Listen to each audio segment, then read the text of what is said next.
गाजीपुर में खेल की संस्कृति को वहां पे बहुत अच्छे ढंग से लोगों ने वहां विकसित की है।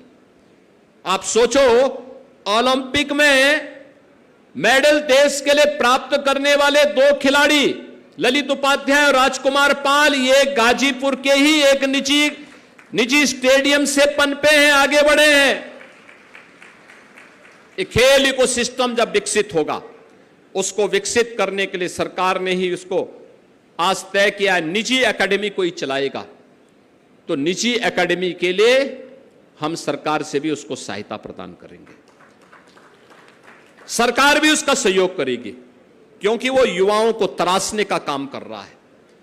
हमारे पहलवानगण, पुराने उस्ताद अपने अखाड़े चलाते थे, और मैं तो कहूंगा उत्तर प्रदेश सरकार उनका रजिस्ट्रेशन करवाएं, उनके लिए अखाड़ों का निर्माण करें, उनके लिए मैटिंग दें और उनको अन्य सहायता दे करके, जिससे कोचेज के लिए, मैनेजर के लिए, वहां की सहायक टीम के लिए कुछ सहायता प्राप्त हो और उन खिलाड़ियों को प्रोत्साहन मिल सके जो खेल और खेल खिलाड़ी रेसलिंग के क्षेत्र में आगे बढ़ना चाहते हैं। स्पोर्ट्स के जिस भी क्षेत्र में निजी क्षेत्र सहयोग करेगा, राज्य सरकार की खेल नीति उसमें सहयोग करने की है, हम उसको पूरा सहयोग करेंगे।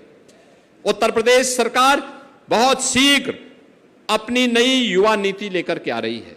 युवा नीति में हम युवाओं के लिए ढेर सारे आयोजन करने जा रहे हैं, ढेर सारे प्रोग्राम को आगे बढ़ाने जा रहे हैं।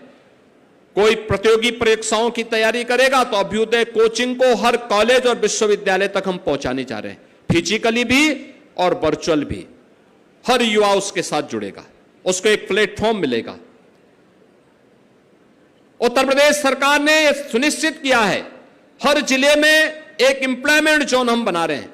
एम्प्लॉयमेंट जोन का मतलब स्किलिंग एंड एम्प्लॉयमेंट जोन। एक छत के नीचे नौजवान की स्किलिंग भी होगी, उसको एम्प्लॉयमेंट भी मिलेगा। युवा के जीवन के साथ खिलवाड़ करने वाला कोई भी माफिया, वह नकल माफिया हो या किसी भी फील्ड का शिक्षा माफिया हो, अगर उसने किसी युवा के जीवन के साथ खिलवाड़ किया तो उसकी पूरी प्रॉपर्टी को जब्त करते हुए हम उसके खिलाफ बहुत सख्त कार्रवाई कर रहे हैं। पुराने जो खिलाड़ी हैं, पहलवान हैं, पुराने उस्ताद हैं, ये कोचेज हैं, इन्होंने अपने जीवन को तपाया है, खपाया है। अलग विषय है, और उनके समय में संसाधन नहीं था, प्रोत्साहन नहीं था, अन्यथा उनको भी प्रोत्साहन और संसाधन मिलता, वे भी अंतर्राष्ट्रीय स्तर पर भारत का नाम आगे कर सकते थे, बहुत आगे कर सकते थे।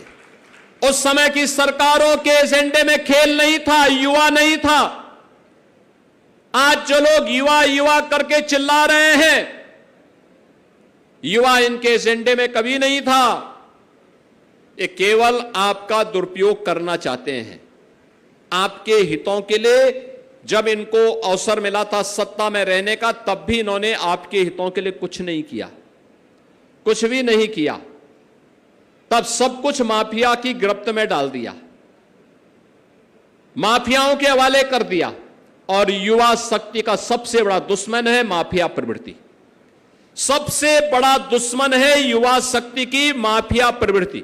वह शिक्षा माफिया हो, खेल माफिया हो, या फिर पेशेवर माफिया, ड्रग माफिया हो, या किसी भी फील्ड का माफिया। अगर वह माफिया प्रवृत्ति बढ़ेगी तो युवा शक्ति की सबसे ज्यादा क्षति पहुंचेगी।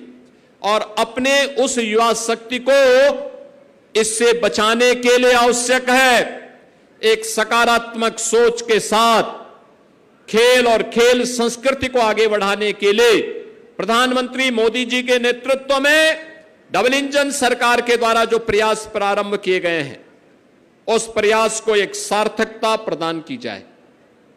और मैं तो देखता हूं, हमारा जो पहलवान होता है वह सात्विक भी होता है और बजरंग बली का उपासक भी होता है।